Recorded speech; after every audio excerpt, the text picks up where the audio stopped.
بسم اللہ الرحمن الرحیم۔ اللہ تعالی جب تہجد میں دعا قبول کرنے لگتا ہے تو کچھ خاص نشانیاں ظاہر ہونے لگتی ہیں۔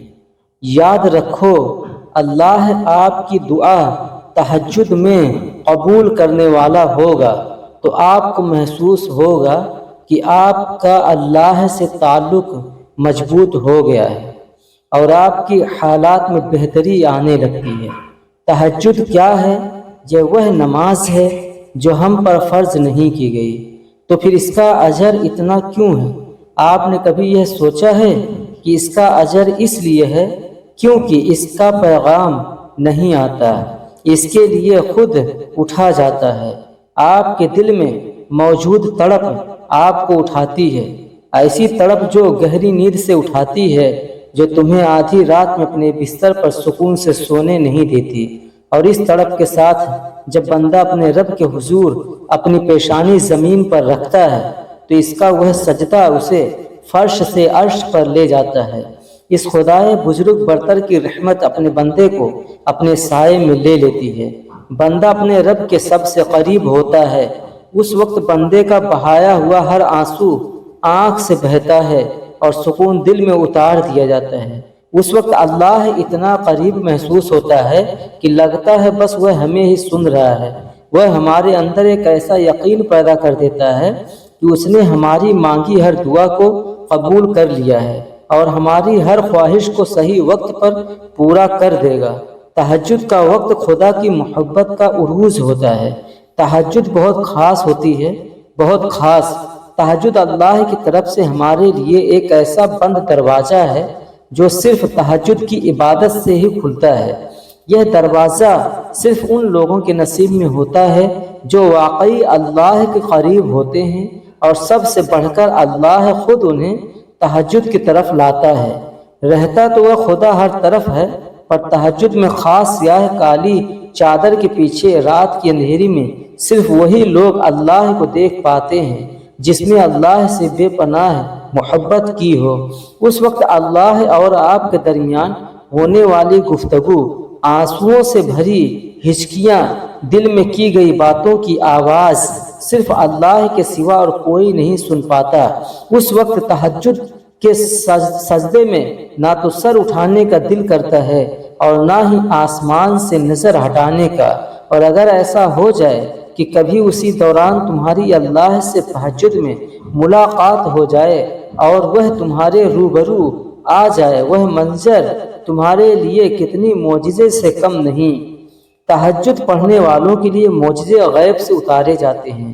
رات کی تاریکیوں میں جب کوئی شدت سے اللہ کو پکارتا ہے تو سارے عرش والے اس کے طرف متوجہ ہو جاتے ہیں۔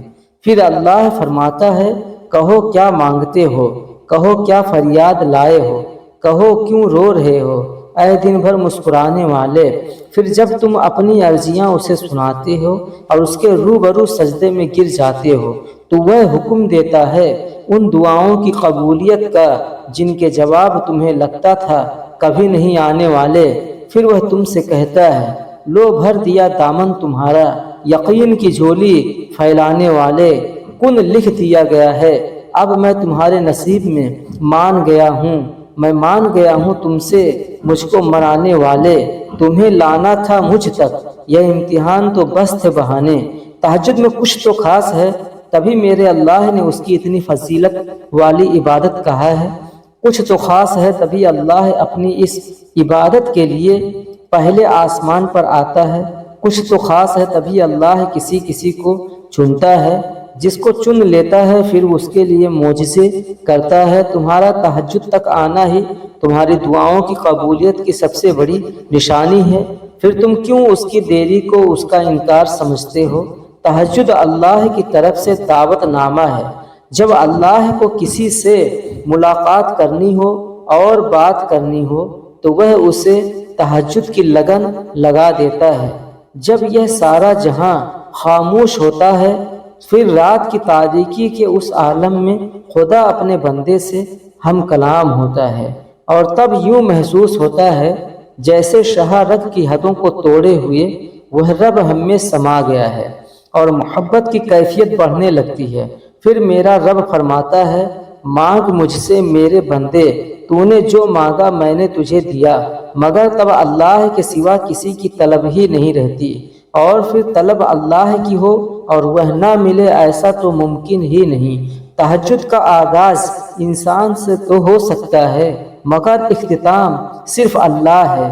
دل میں اٹھتی ہوئی مسلسل تکلیف جب رات بھر جگائے رکھتی ہے تو روح کی بے چینی اللہ کے روبرو لا کر کھڑا کر دیتی ہے۔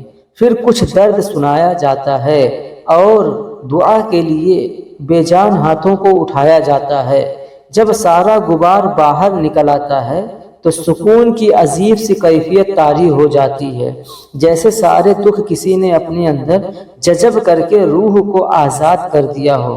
اللہ سے کی گئی وہ ایک ملاقات، وہ ایک گفتگو ساری الجھنیں سلجھا دیتی ہیں۔ پھر اللہ کی محبت سونے نہیں دیتی، پھر رات کی نیند اچھی نہیں لگتی، پھر بس اللہ سے ملنے کی طلب رہتی ہے۔ پھر دنیا کی خواہشیں ختم ہو جاتی ہیں اور عرش والے کی لت لگ جاتی ہے۔